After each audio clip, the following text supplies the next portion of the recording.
Good evening, everybody. This is Brooklyn reporting to you from my apartment, and I just wanted to talk today about my private English lesson in Japan. Today, I really wasn't expecting to do anything because it's Sunday, and I don't do anything on Sundays. I just rest, maybe study a little bit of Japanese here and there, and I watch anime. That's about it for Sunday. And I might prepare lessons for the following week. But it's not a heavy day. It's not a day that I intend to do anything on. Sleep, catch up on sleep, and that's about it. But today I got an email about teaching a prospective private. I got an email about teaching English to a student, and I got this email through an app, so I was a little bit hesitant because I really didn't know much about the other person, what they wanted to get out of an English lesson, and I didn't know what materials that I would even need to bring with me to provide them with a good basis of business English. So I just got up, I got dressed, and I remembered that I didn't even have ink for my printer, so I had to go outside and walk about a good maybe half hour to the electronics store that I could get ink from. So after that, I left the electronics store, Edion. Edion is the one that I go to usually. And I walked towards my train station, and I was looking for a good place for me to have the English lesson at. Because even though there's a Starbucks in my area, it's always packed. Always packed. And they always have a line, and stuff is always going on there. So I had to look for alternative places to have the English lesson at.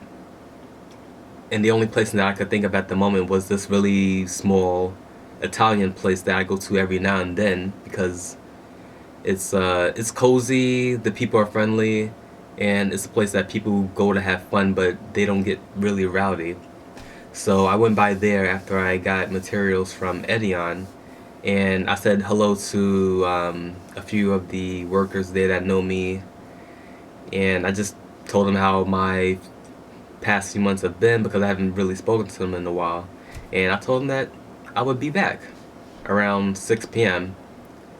Mind you, this is maybe 2 or 3 o'clock in the afternoon. Yes, this is 3 o'clock. It was 3 o'clock in the afternoon that I went in there for the first time, and I told them that I would be back. So I walked home, put the ink in my printer, and I tried to print out 100 pages of worksheets and whatnot that I wanted to bring with me for today's lesson just as a review, just in case the student was interested in these words. But my printer wasn't working. I couldn't figure out why it wasn't working. I bought the printer in Japan and I couldn't read the instructions because everything was in Japanese, but somehow I got it to work the first time I installed the program, but nothing happened. And I had 2 hours to figure out what was going on with the printer before I left. So I spent a good hour on it. I couldn't figure it out, gave up. I went to 7-Eleven, printed out the stuff over there for a good 1,000 yen, and then I just quickly rushed to my destination, and this is within an hour of me having the meeting. So I rushed to the station to meet the student. He was old. He's older, but not that much older, in his 30s. So I met the student at the station, and we introduced each other, and we just walked to the Italian spot from there.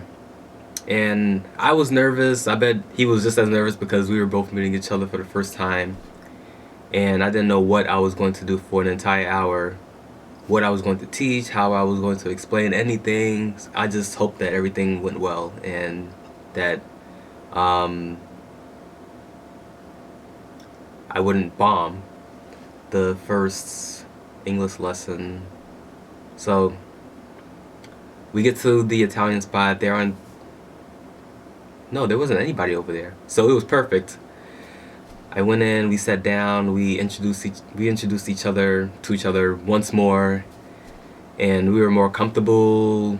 We talked about our week, what was going on, and I just wanted to ask him a few basic questions about what he wanted to learn in English, what business terms he wanted to go over, if any of these terms related to what he does now, and that sort of thing.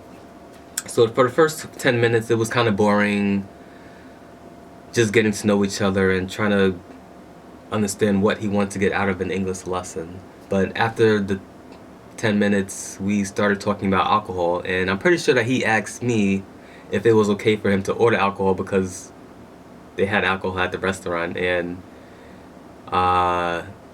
one of the workers asked us if we wanted anything to drink.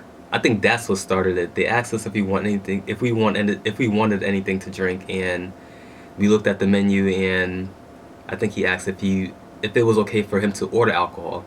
So that's when we started talking more about alcohol and what types of alcohol we liked, and from there it was fun.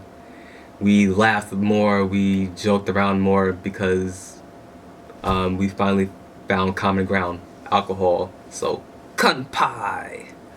That's cheers in Japanese. So we both ordered some alcohol and we continued to go over the English words, but this time it was more relaxed.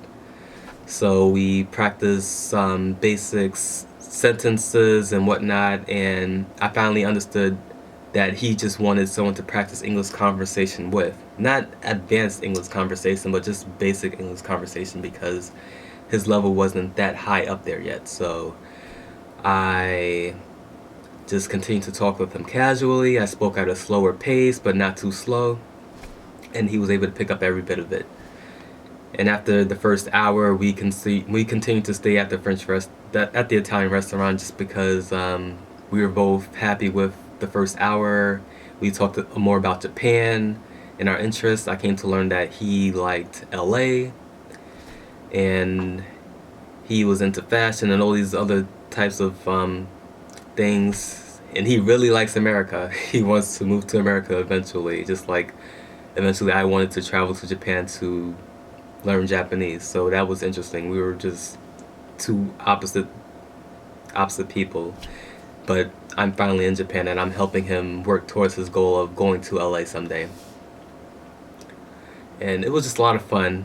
So if any of you ever do decide to take on a student for the first time and you go into teaching private English lessons, I guess I would just say try to bring a few practice lessons with you. Think about what your level, think about your students' level of English and how they might perceive you as an English teacher. Try to be early, definitely, and just enjoy it. Just relax. Try to find common ground because the sooner you do that, the better you both will be able to have a productive working relationship, and you two will be able to figure out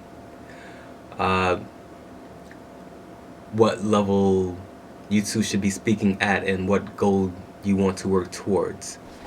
In my case, I was lucky because the student didn't expect me to show with tons of worksheets and stuff. They just wanted me to show up and talk to them in English and explain grammar here and there, but it wasn't too we weren't too focused on the grammar, and they were just happy that I liked alcohol and we were able to just talk about anything and everything. So yes, that is it about private English teaching, for the first time at least. And after the lesson, I went home and I got Domino's pizza for the first time in Japan. And it's small. I got a medium size, but it's good. And I don't have to cook tonight, so I'm happy. So that's it about my experience teaching English to a private student for the first time, and I will talk to y'all later.